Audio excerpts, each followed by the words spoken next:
Without a doubt, the most common reason women transfer from a home birth to a hospital is a failure to progress. That's it. Right? First or second stage, labor just goes on, women get tired, babies get tired, everybody gets tired. Let's just go in, get it over with. And that's why women in hospitals end up with cesareans, a failure to progress. So here we are with the progression of labor. So what did we learn?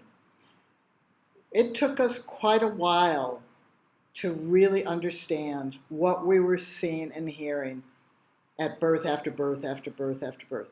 The question was, and it's on everybody's mind, why do some women birth easily? And what does the word easily mean? That means the woman can cope all right, and it means that the labor is a reasonable amount of time and birth occurs, and that's what it is. She looks like she's coped all right, and it's moved along. So what does move along mean? Well, women who have labors that are 3 hours long can be very intense because the contractions come so quick. So usually a reasonable labor for how most women have described it to me and how I've described my own labors because I have very efficient labors is a labor of 4 hours. Yep, that's good. One that goes on for 12 to 15 hours. Yep, 15 hours is getting to that point. Yeah, when it goes into the second night, 24 hours, yeah, not so. 36 hours, 48 hours, 72 hours. Is that progression? Well, what we found out was no, that wasn't progression of labor. So progression of labor, the medical profession would say, well, the cervix should dilate every hour, should dilate 1 centimeter every hour. And everybody puts up their hand and says, women shouldn't be held to that model. And that's accurate because I, for one, my labors are very progressive and my cervix stays at 2 centimeters. And it just pops open in the last 20 to 40 minutes and all done and dusted. So about 30% of us, our labors are progressive, our contractions get longer, stronger, and closer together, but our cervix doesn't dilate, and then it just pops open. So progression of labor is not whether the cervix is dilating, it's what the contractions are doing. And that is consistent. So if contractions are getting longer, stronger, and closer together every hour or two, then the labor is progressing as long as that continues to remain the benchmark. If the contractions seem to stay the same for 2, 3, 4, 5, 6, 7, 8, 9, 10, 11, 12, 13, 14, 15, 16, 17, 18, 19, 20, that is not a progressive labor. And the reason that it's not progressive is because of our body. Our baby is telling us about the inside of our body. That's why we learned the bony skills for the pelvis, the soft tissue, the internal work, the positions, right?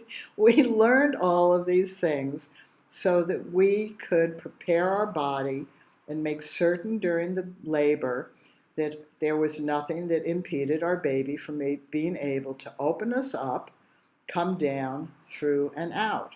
And those things were simple. Tension in the inside that stopped the cervix from dilating. That's why we developed the pelvic clock and the cervical clock. Stuck in the bony pelvis. That's why we developed the hip lift. Stuck at the sacral maneuver, stuck at second stage, the sit bone spread, the internal work, and why positions are so important. So the baby, every time we have a contraction, is telling us, Mommy, you're not bending in a way that's bending my space. Great. Check one box. Your labor contraction will be progressive. Oops, you're a bit tense in there. Oops, I'm going to back that contraction off. Oops, you're in a position that I don't particularly like. I'm going to back it off even more. And what's weird about it is that women often like to back off labor that's progressive because they lack the skills to cope.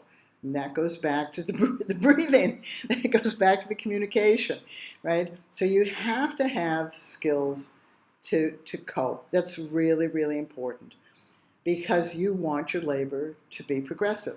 Now, how do birthing better women explain this to others? It's simple. I did not waste one contraction. That's how we say it. I didn't waste that contraction. That meant we made certain at the beginning of every contraction that we were as open as possible, that we were in a position that we either knew our baby liked or we were getting into refining our posture position to improve that we were softening inside, we were staying open. And when we did not waste one contraction, we still didn't necessarily like it. So, in this lesson is about the positive and negative voice. What we discovered was that in the natural birth movement, we are always being told several things. Never listen to negative birth stories, only listen to positive ones. This is women talking to each other. So I want to get really clear with you. I'm a woman. You cannot learn from positive birth stories the way you can learn from negative ones. We need to hear all stories. Every single woman's birth is precious to her, whether it's a good birth or a horrible birth, and we need to hear them all because we are not learning from one another anymore.